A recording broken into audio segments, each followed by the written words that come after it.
Doctor Baba Saheb Ambedkar open university.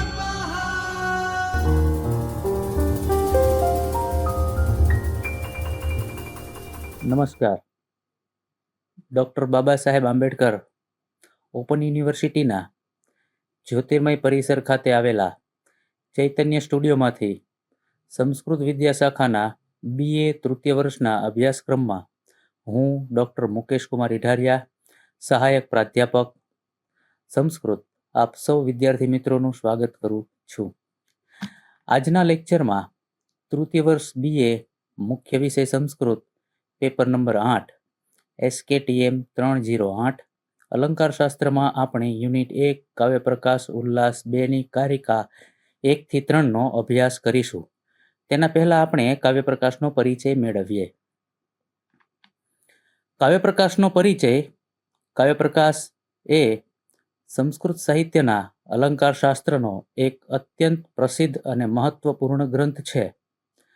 આ ગ્રંથના રચયિતા મમ્મટાચાર્ય છે, જેઓ કાશ્મીરી હોવાનું પણ મનાય છે. 11મી શતાબ્દીના ઉત્તરાર્ધમાં થઈ ગયા. આચાર્ય મમ્મટને વિદ્વાનો વાઘ દેવતાના અવતાર તરીકે પણ ગણે છે. તેઓ ધ્વનિ સિદ્ધાંતના પ્રતિષ્ઠાપક તરીકે પણ જાણીતા છે. આ ગ્રંથનું નામ કાવ્ય પ્રકાશ એટલે કાવ્યનો પ્રકાશ અથવા તેમાં કાવ્યની વ્યાખ્યા, તેના પ્રકારો, રસ, અલંકાર, ગુણ, દોષ, ધ્વનિ વગેરે વિષયોની વિસ્તૃત ચર્ચા કરવામાં આવી છે.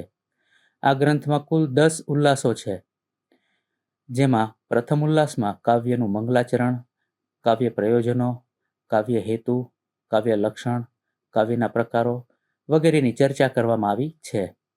બીજા ઉલ્લાસમાં શબ્દ અને અર્થના પ્રકારો, સંકેત ગ્રહણ અંગેના વિવિધ મતો તથા વાચ્યાર્થ અને લક્ષ્યાર્થ, લક્ષણાનું સ્વરૂપ, તેના પ્રકારો અને વ્યંજનાની એક સ્વતંત્ર શક્તિ તરીકેની સ્થાપના એની વાત કરવામાં આવી છે. ત્રીજા ઉલ્લાસમાં અર્થની વ્યંજકતા, અર્થને વ્યંજક બનાવનારા સંયોગ, વિપ્રયોગ વગેરેની ચર્ચા કરવામાં આવી છે. ચોથા ઉલ્લાસમાં ધ્વનિ કાવ્યના 2 પ્રકારો, રસનું સ્વરૂપ, રસ વિશે ભિન્ન ભિન્ન મતો, 8 રસો, 8 સ્થાયી ભાવો, 33 વ્યભિચારી ભાવો, 9મો રસ, ભાવ, રસાભાસ અને ભાવાભાસ, ધ્વનિના વિશેષ ઉપભેદોની ચર્ચા કરવામાં આવી છે. પાંચમા ઉલ્લાસમાં મધ્યમ કાવ્ય એટલે કે ગુણીભૂત વ્યંગ્ય કાવ્ય અને એના 8 પ્રકારોની ચર્ચા કરવામાં આવી છે. છઠ્ઠા ઉલ્લાસમાં અવર કાવ્ય અને તેના પ્રકારો, તેની ચર્ચા કરવામાં આવી છે. સાતમા ઉલ્લાસમાં દોષની વ્યાખ્યા, 16 શબ્દગત દોષો અને વાક્યના દોષો, અર્થને લગતા 33 દોષો અને રસને લગતા 13 દોષોની ચર્ચા કરવામાં આવી છે. આઠમા ઉલ્લાસમાં ગુણની વ્યાખ્યા, ગુણ અને અલંકાર વચ્ચેનો ભેદ, 10ને બદલે 3 જ ગુણોની સ્થાપના. નવમા ઉલ્લાસમાં 6 શબ્દ અલંકારોની ચર્ચા, ચિત્રકાવ્યની ચર્ચા, ઉપનાગરિકા, પરુષા તેમજ કોમલા નામની 3 વૃત્તિઓની ચર્ચા કરવામાં આવી છે. 10મા ઉલ્લાસમાં 62 અર્થાલંકારોની ચર્ચા કરવામાં આવી છે. ઉપયુક્ત વિષય ચર્ચા જોતા જણાય છે કે મમ્મટના કાવ્ય પ્રકાશમાં અલંકાર શાસ્ત્રના ક્ષેત્રમાં આવતા બધા જ વિષયોનો સમાવેશ થયો છે. હવે આપણે કારિકા 1 ઉલ્લાસ 2 તેની વાત કરીશું.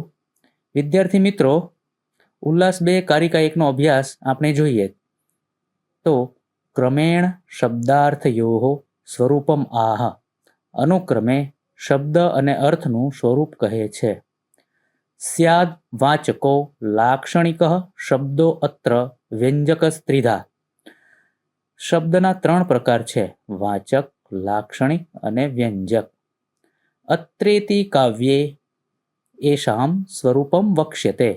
અહીં એટલે કાવ્યમાં એનું સ્વરૂપ કહેવાશે. વાચ્યાદયસ્તદર્થાઃ સ્યુઃ. વાચ્ય વગેરે તેના અર્થો છે. વાચ્ય લક્ષ્ય વ્યંગ્યાઃ. વાચ્ય, લક્ષ્ય અને વ્યંગ્ય એટલે કે વાચકનો અર્થ વાચ્યાર્થ, લક્ષ્યનો અર્થ લક્ષ્યાર્થ અને વ્યંગ્યનો અર્થ વ્યંગ્યાર્થ. મમ્મટાચાર્યે પ્રારંભમાં 3 પ્રકારના શબ્દો અને અર્થોનો ઉલ્લેખ કરે છે.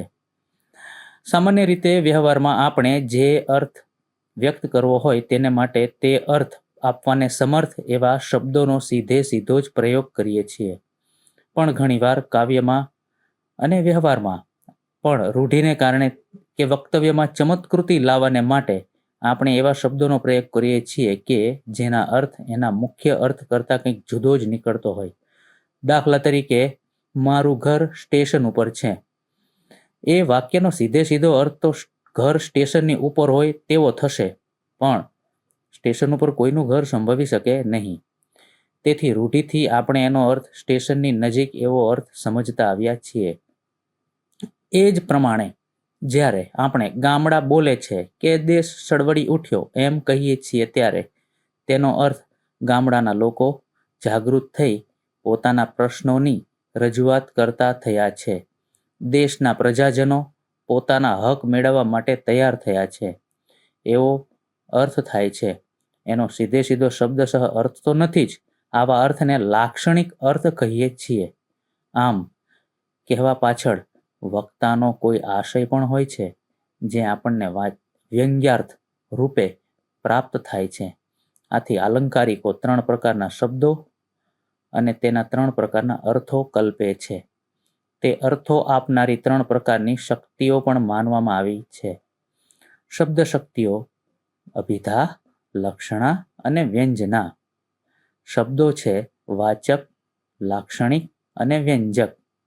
અર્થો છે વાચ્યાર્થ, લક્ષ્યાર્થ અને વ્યંગ્યાર્થ. હવે અર્થનો ચોથો પ્રકાર તાત્પર્યાર્થોપી કેશુચિત. કેટલાકના મતે તાત્પર્યાર્થ પણ આમ આખા વાક્યમાંથી સમજાય છે.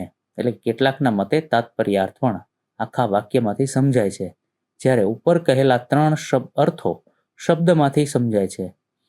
પહેલા 3 અર્થો વાચ્યાર્થ, લક્ષ્યાર્થ અને વ્યંગ્યાર્થ. મિત્રો, પદના 3 અર્થો છે અને અમુક પદાર્થોના અર્થાત પદના અર્થોના બોધ કરાવે છે. તાત્પર્યાર્થ જ્યારે પદાર્થો વચ્ચેના સંબંધને દર્શાવે છે. વાક્યની પ્રતીતિ સી રીતે થાય છે એ વિશે 2 જુદા મત છે.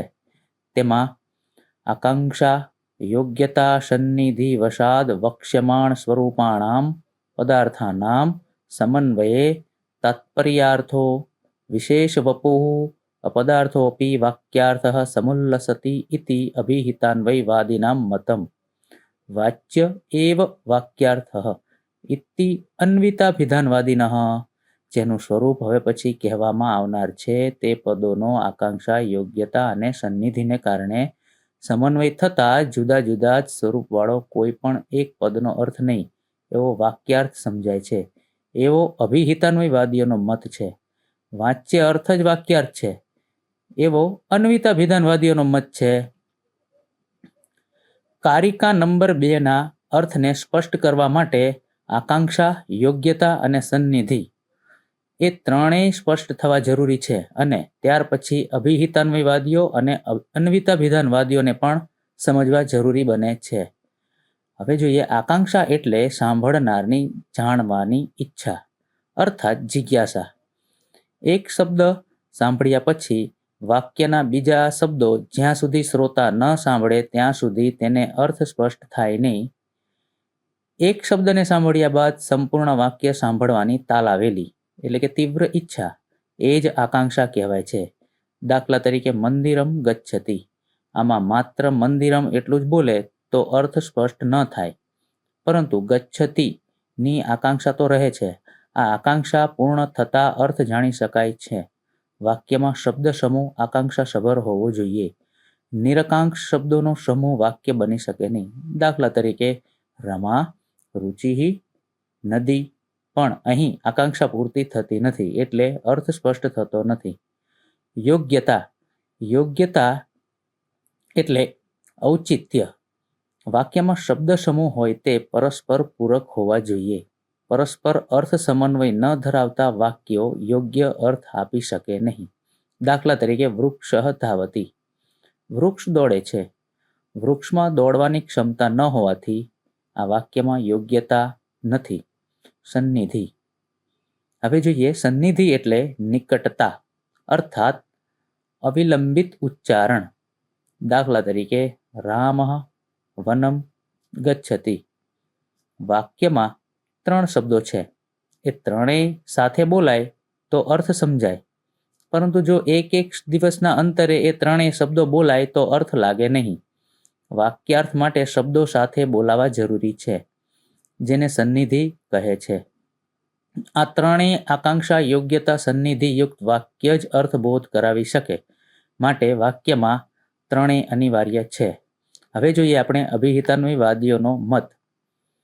અભિહિતાન્વયવાદીઓ કુમારીલ ભટ્ટના અનુયાયીઓ, જે ભાટ્ટમીમાંસકો કહેવાય છે. તેઓ અને નૈયાયિકો એમ માને છે કે અભિધા, લક્ષણા અને વ્યંજનાથી જુદી એક ચોથી તાત્પર્ય નામની વૃત્તિ અથવા શક્તિ છે, જે પદમાં નહીં પણ વાક્યમાં રહે છે.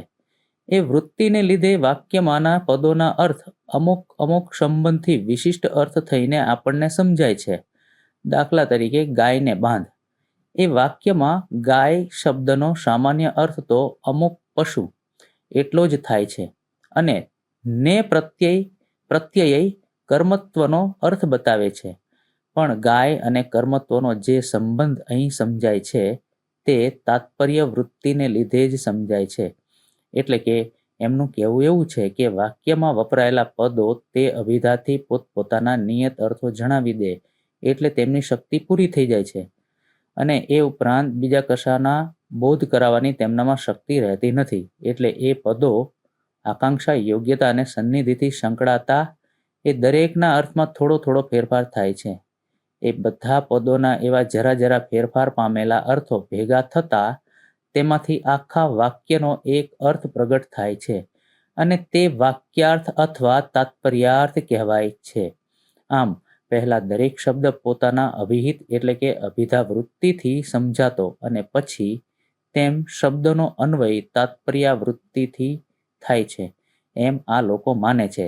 માટે તે અભિહિતાન્વયવાદી કહેવાય છે. હવે જોઈએ અન્વિતાભિધાનવાદીઓનો મત. પ્રભાકર ગુરુના અનુયાયીઓ એમ માને છે કે પદોમાં કેવળ સંકેતિત અર્થ કરવાની શક્તિ છે, એમ નહીં, તે એકબીજા વચ્ચેનો સંબંધ પણ દર્શાવી શકે છે. એટલે કે વાક્યમાંના પદોના અર્થો એકબીજા સાથે અન્વિત થઈને જ આપણી આગળ પ્રગટ થાય છે. એ માટે કોઈ જુદી જુદી તાત્પર્ય નામની વૃત્તિ માનવાની જરૂર નથી. આમ અભિધાન એટલે કે અભિધા વૃત્તિથી પ્રગટ થતા અર્થ અન્વય પામીને આપણી આગળ આવે છે, એમ તેઓ માને છે. માટે તેમને અન્વિતાભિધાનવાદી કહે છે. બીજી રીતે કહીએ તો અભિહિતાન્વયવાદીઓ એમ માને છે કે અભિધાથી સમજાતા પદોના અર્થો તાત્પર્ય વૃત્તિથી એટલે કે આકાંક્ષા, યોગ્યતા અને સન્નિધિથી અન્વય પામીને વાક્યનો અર્થ પ્રગટ કરે છે. જ્યારે અન્વિતાભિધાનવાદીઓ એમ માને છે કે અભિધાથી પદોના જે અર્થ સમજાય છે તે કોઈની સાથે અન્વિત રૂપે સમજાય જ છે. એટલે બે પદો વચ્ચેનો સંબંધ દર્શાવવા માટે તાત્પર્ય વૃત્તિ જેવી કોઈ જુદી વૃત્તિ માનવાની જરૂર નથી. અહીંયા આપણે જોયું કે આકાંક્ષા તથા યોગ્યતા અને સન્નિધિ તેનાથી વાક્યનો અર્થ સમજાય છે, અને તેમાંથી જે ચોથી તાત્પર્ય નામની શક્તિ નીકળે છે તેને અભિહિતાન્વયવાદીઓ માને છે, તથા અન્વિતાભિધાનવાદીઓ એને સ્વીકારતા નથી. તે ચોથી તાત્પર્ય વૃત્તિને સ્વીકારતા નથી. મિત્રો, અહીંયા સુધી આપણે રાખીએ. આગળના સત્ર માટે ફરી મળીશું. નમસ્કાર. સ્વાધ્યાયઃ